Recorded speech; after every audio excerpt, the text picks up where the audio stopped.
worked seriously and studied these issues carefully. As my colleague, Congressman Ken Buck, recently commented, and I quote, "This is the most bipartisan effort that I've been involved with in 5.5 years of Congress," end quote. The purpose of today's hearing is to examine the dominance of Amazon, Apple, Facebook, and Google. Amazon runs the largest online marketplace in America, capturing 70% of all online marketplace sales. It operates across a vast array of businesses, from cloud computing and movie production to transportation logistics and small business lending. Amazon's market valuation recently hit $1.5 trillion, more than that of Walmart, Target, Salesforce, IBM, eBay, and Etsy combined. Apple is a dominant provider of smartphones, with more than 100 million iPhone users in the United States alone. In addition to hardware, Apple sells services and apps, including financial services, media, and games. Facebook is the world's largest provider of social networking services, with a business model that sells digital ads. Despite a litany of privacy scandals and record-breaking fines, Facebook continues to enjoy booming profits, $18 billion last year alone. Lastly, Google is the world's largest online search engine, capturing more than 90% of searches online. It controls key technologies and digital ad markets and enjoys more than 1 billion users across 6 products, including browsers, smartphones, and digital maps. Prior to the COVID-19 pandemic, these corporations already stood out as titans in our economy. In the wake of COVID-19, however, they're likely to emerge stronger and more powerful than ever before. As American families shift more of their work, shopping, and communication online, these giants stand to profit. Locally owned businesses, meanwhile, mom-and-pop stores on Main Street, face an economic crisis unlike any in recent history. As hard it is to believe, it's possible that our economy will emerge from this crisis even more concentrated and consolidated than before. These companies serve as critical arteries of commerce and communications. Because these companies are so central to our modern life, their business practices and decisions have an outsized effect on our economy and our democracy. Any single action by one of these companies can affect hundreds of millions of us in profound and lasting ways. Although these 4 corporations differ in important and meaningful ways, we've observed common patterns and competition problems over the course of this investigation. First, each platform is a bottleneck for a key channel of distribution. Whether they control access to information or to a marketplace, these platforms have the incentive and ability to exploit this power. They can charge exorbitant fees, impose oppressive contracts, and extract valuable data from the people and businesses that rely on them. Second, each platform uses its control over digital infrastructure to surveil other companies, their growth, business activity, and whether they might pose a competitive threat. Each platform has used this data to protect its power by either buying, copying, or cutting off access for any actual or potential rival. Third, these platforms abuse their control over current technologies to extend their power, whether it's through self-preferencing, predatory pricing, or requiring users to buy additional products. The dominant platforms have wielded their power in destructive, harmful ways in order to expand. At today's hearing, we'll examine how each of these companies has used this playbook to achieve and maintain dominance, and how their power shapes and affects our daily lives. So why does this matter? Many of the practices used by these companies have harmful economic effects. They discourage entrepreneurship, destroy jobs, hike costs, and degrade quality. Simply put, they have too much power. This power staves off new forms of competition, creativity, and innovation. And while these dominant firms may still produce some new innovative products, their dominance is killing the small businesses, manufacturing, and overall dynamism that are the engines of the American economy. Several of these firms also harvest and abuse people's data to sell ads for everything from new books to dangerous so-called miracle cures. When everyday Americans learn how much of their data is being mined, they can't run away fast enough. But in many cases, there is no escape from the surveillance because there's no alternative. People are stuck with bad options. Open markets are predicated on the idea that if a company harms people, consumers, workers, and business partners will choose another option. We're here today because that choice is no longer possible. In closing, I'm confident that addressing the problems we see in these markets will lead to a stronger, more vibrant economy. Because concentrated economic power also leads to concentrated political power, this investigation also goes to the heart of whether we, as a people, govern ourselves or whether we let ourselves be governed by private monopolies. American democracy has always been at war against monopoly power. Throughout our history, we've recognized that concentrated markets and concentrated political control are incompatible with democratic ideals. When the American people confronted monopolists in the past, be it the railroads or the oil tycoons or AT&T and Microsoft, we took action to ensure no private corporation controls our economy or our democracy. We face similar challenges today. As gatekeepers of the digital economy, these platforms enjoy the power to pick winners and losers, to shake down small businesses, and enrich themselves while choking off competitors. Their ability to dictate terms, call the shots, upend entire sectors, and inspire fear represent the powers of a private government. Our founders would not bow before a king, nor should we bow before the emperors of the online economy. And with that, I now recognize the ranking member of the subcommittee, Mr. Sensenbrenner, for his opening statement. Thank you, Mr. Chairman. I want to thank the CEOs for quickly working with the subcommittee to appear today. The memorial service for John Lewis on Monday required our attention. However, this hearing is vital to our oversight work, and I appreciate your flexibility. Throughout my long time in Congress, I have prioritized oversight as one of our seminal responsibilities. Part of that responsibility is to periodically review the effectiveness of our laws. And I think it's a good and timely thing that we are now turning our attention to technological innovations, which brings us to all of your company. And again, thank him for co-hosting one of the most important field hearings we had along with Mr. Neguse in Colorado that I think was very critical in this investigation. And you're recognized from 5 minutes, Mr. Buck. Thank you, Mr. Chairman, and I want to offer my appreciation to you for the bipartisan way that you have approached the subcommittee's investigation. I want to start by saying that capitalism is the greatest instrument for freedom this world has ever seen. Capitalism has given the United States the freedom and means to defeat the Soviet Union, beat back fascism, and put a man on the moon. This economic system has lifted millions out of poverty. It has made America the freest, most prosperous nation in the world. Our witnesses have taken ideas born out of a dorm room, a garage, a warehouse, and built these dreams into 4 of the biggest power players in the digital global economy. You have all enjoyed the freedom to succeed. Now, let me be clear. I do not believe big is necessarily bad. In fact, big is often a force for good. However, I want to address one particularly disturbing issue. Mr. Pichai, in October 2018, Google dropped out of the running for a Pentagon contract to complete the Joint Enterprise Defense Infrastructure, or JEDI contract, which was valued at more than $10 billion. Google's stated reason for removing itself from the bidding process is that the U.S. military's project did not align with Google's corporate values and principles. This is the same U.S. military that fights for our freedoms and stands as a force for good across the globe. These are the same soldiers, sailors, and airmen that sacrifice their lives to ensure you have the freedom to build your company and set your corporate policies without fear of government interference, unlike in communist China. I also find it very interesting that only months after making this decision to withdraw from the JEDI contract, Marine General Joseph Dunford, the chairman of the U.S. Joint Chiefs of Staff, warned the Senate Armed Forces Committee that the Chinese military was directly benefiting from Google's work.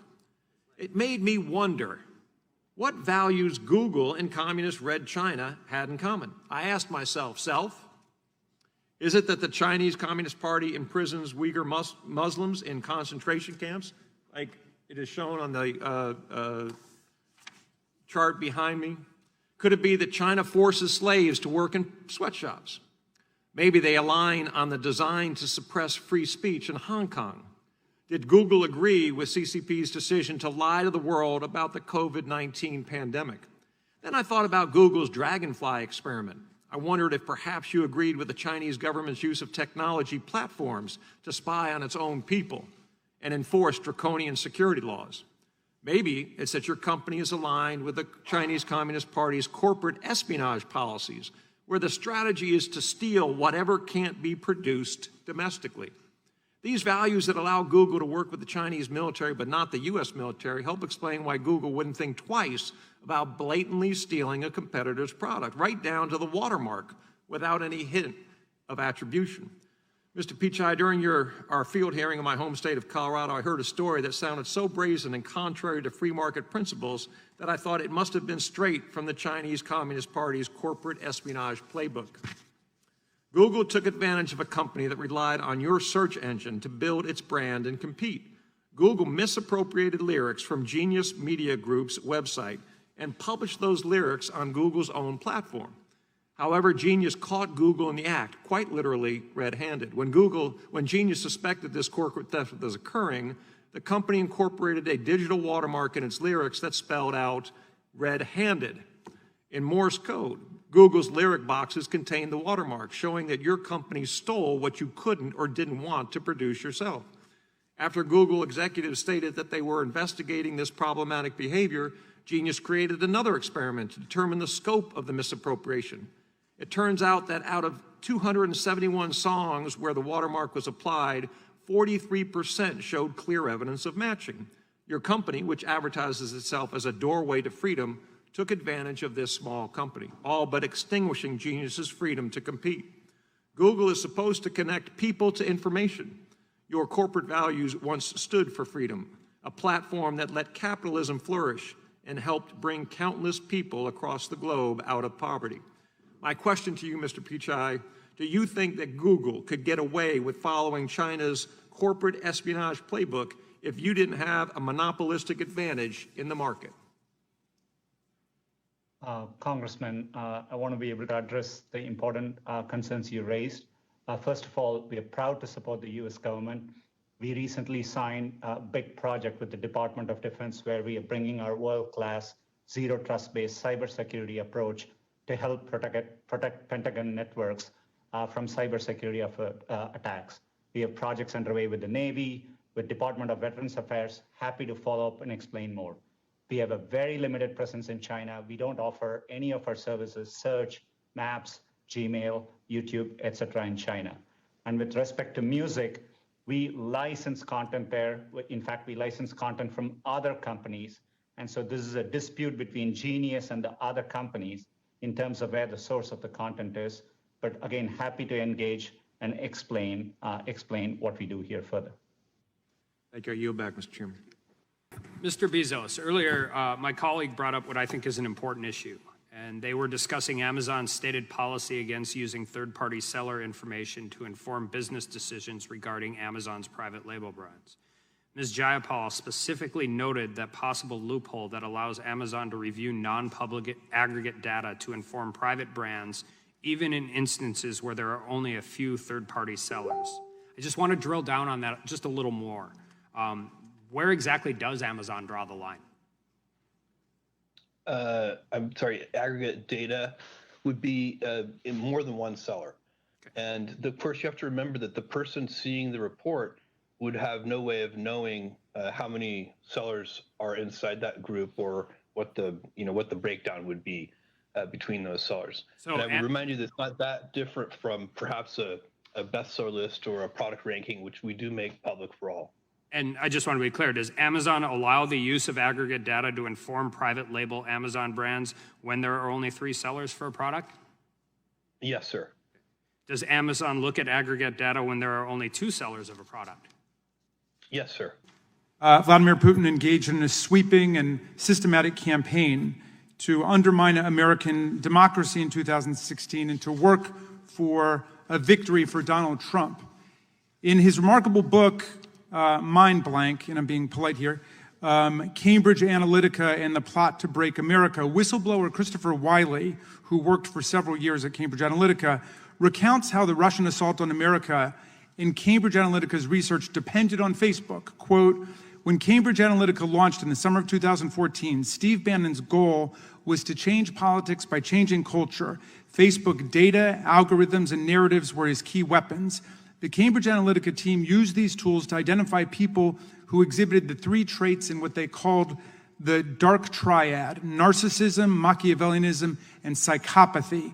They then proceeded to bombard and activate these people, a small percentage of the American public, but still millions of people, with increasingly dark and manipulative messages from fake Facebook pages both to get them to vote for Trump, but more importantly, to activate them as racists and white nationalists. And he goes on to describe the remarkable success of this campaign, both electorally, but also politically in the country in terms of sowing the terrible racial and ethnic divisions that you see in America today. So they waged a mass campaign of psychological warfare to polarize America around race and religion and to activate racists and anti-Semites. And it worked splendidly for them, but it didn't work so well for America. So Mr. Zuckerberg, which parts of this narrative have you addressed, or are you planning to address, or do you just see that essentially as the cost of being a forum and a marketplace for ideas? Is there nothing that can be done about the use of Facebook to engender social division in America? Congressman, thank you. Since 2016, there have been a lot of steps that we've taken to protect the integrity of elections. We've hired, I think it's more than 30,000 people to work on safety and security. We've built up AI systems to be able to find harmful content, including being able to find more than 50 different networks of coordinated and authentic behavior, basically nation states trying to interfere in elections. Can I pause you? Let me just pause you there for a second, because I'm interested in that. The Stop Hate for Profit campaign is a coalition that includes the Color of Change, the Anti-Defamation League, and other civil rights groups, and they're targeting Facebook right now for a boycott because of the rapid spread of hate messages online, the presence of Boogaloo and other right-wing extremist groups trying to infiltrate and disrupt Black Lives Matter protests, and the fact that alt-right, racist, and anti-Semitic content flourishes on Facebook. So they're asking you to remove these pages and essentially to join the movement for civil rights by not allowing that kind of content. Their boycotters include a lot of big companies, including Patagonia, Levi's, McDonald's, VW, Heineken, and so on. But you seem not to be that moved by their campaign, and I just wonder what you think about what they're asking you to do. Congressman, thanks. We're very focused on fighting against election interference, and we're also very focused on fighting against hate speech. And our commitments to those issues and fighting them go back years before this recent movement. Since 2016, the defenses that the company has built up to help secure elections, not just in the US, but around the world, I think are some of the most advanced that any company or government has in the world now. We routinely now collaborate with law enforcement and intelligence agencies and are able to sometimes identify threats coming from other countries before governments are even able to. In terms of fighting hate, we've built really sophisticated systems. Our goal is to identify it before anyone even sees it on the platform. And we've built AI systems and, as I mentioned, have tens of thousands of people working on safety and security with the goal of getting this stuff down so that way before people even see it. And right now, we're able to proactively identify 89% of the hate speech that we take down before I think it's even seen by other people. So, I want to do better than 89%. I'd like to get that to 99%. But we have a massive investment here. We invest billions of dollars. Just my time's almost out. Can you just address the proliferation of fake accounts? I understand annually you get 6.5 billion fake accounts produced there, but in some sense you have a profit motive that's linked to that because that's what's reported to your investors, the number of accounts. Are you working zealously to try to ferret out these fake accounts that are used to spread hate and disinformation? The gentleman's time has expired, but the witness may answer the question. Congressman, absolutely. We work hard on this. We take down billions of fake accounts a year. A lot of that is just people trying to set up accounts to spam people for commercial reasons. A very small percent of that are nation states trying to interfere in elections, but we're very focused on trying to find those. Having fake and harmful content on our platform does not help our business. It hurts our business. People do not want to see that stuff, and they use our services less when they do. So we are aligned with people in order to take that down, and we invest billions of dollars a year in doing so. I go back to the general counsel's statement to this committee very clearly that there was no access to this data, that Amazon does not use that data for its own benefit. And I'm now hearing you say, well, you're not so sure that that's going on. And the issue that we're concerned with here is very simple. You have access to data that far exceeds the sellers on your platforms with whom you compete. You can track consumer habits, interests, even what consumers clicked on but then didn't buy. You have access to the entirety of sellers' pricing and inventory information, past, present, and future, and you dictate the participation of third-party sellers on your platform. So you can set the rules of the game for your competitors, but not actually follow those same rules for yourself. Do you think that's fair to the mom-and-pop third-party businesses who are trying to sell on your platform? I appreciate that question, and I like it a lot because I really want a chance to address that. I'm very proud of what we've done for third-party sellers on this platform. We started our third-party platform 20 years ago, and we had 0 sellers on it. The question I'm asking, I'm so sorry, my time is expiring, and the question I wanted to ask you is that you have access to data that your competitors do not have. So you might allow third-party sellers onto your platform, but if you're continuously monitoring the data to make sure that they're never going to get big enough that they can compete with you, that is actually the concern that the committee has. And, you know, I think your company started in my district. I want to thank you for that. I want to thank you for the work that you've done and say that the whole goal of this committee's work is to make sure that there are more Amazons, that there are more Apples, that there are more companies that get to innovate and small businesses get to thrive. And that is what we're trying to get at. That is why we need to regulate these marketplaces so that no company has a platform so dominant that it is essentially a monopoly. Thank you, Mr. Chairman. Music can be used to drive revenue, and obviously there's a reason it's important, and I want to talk about Twitch for a second. News reports have indicated that Twitch users are receiving notice and takedown requests pursuant to the Digital Millennium Copyright Act. My understanding is that Twitch allows users to stream music but does not license the music. Is that correct? I'm going to have to ask that I could get back to your office with an answer to that question. I don't know. Okay, and then, well, so that would be great. And then, so I just have 2 more questions related to that. If Twitch is responding to DMCA notice and takedown requirements, should Twitch consider proactively licensing music instead of retroactively adhering to those notices? So these are the questions we're interested in. I'm primarily concerned about small, up-and-coming musicians, different people that aren't necessarily labels, to make it as easy for them to at least get cease and desist notices out as well. And as we continue to move forward there. Yes, Congressman, that's an important issue, and I understand it, and I will get back to your office on that. Documents strongly suggest that Facebook does weaponize its platform policies, enforcing them selectively to undermine competitors. But let's move on. Mr. Cook, I am concerned that Apple's policies are also picking winners and losers in the app economy, and that Apple rules mean Apple apps always win. Mr. Cook, in 2019, Apple removed from the Apple Store certain apps that help parents control their children's devices. Do you remember what justification Apple cited? Yes, Congresswoman, I do. It was that the use of technology called MDM, mobile device management, placed kids' data at risk. And so we were worried about the safety of kids. Okay, all right. So you were concerned about that the app basically undermined kids' privacy. But another app that used this same tool was Apture, an app owned by the Saudi Arabian government. Do you recall what Apple's position was towards this app? I'm not familiar with that app. Okay, Apple allowed this Saudi app to remain. So there are 2 types of apps. They use the same tool.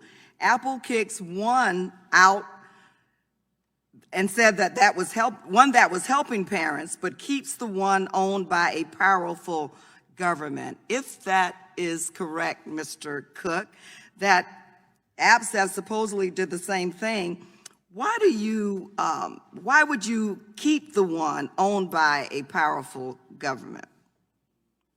I'd like to look into this and get back with your office. It I sounds know like you applied different rules to the same apps. we apply the rules to all developers evenly.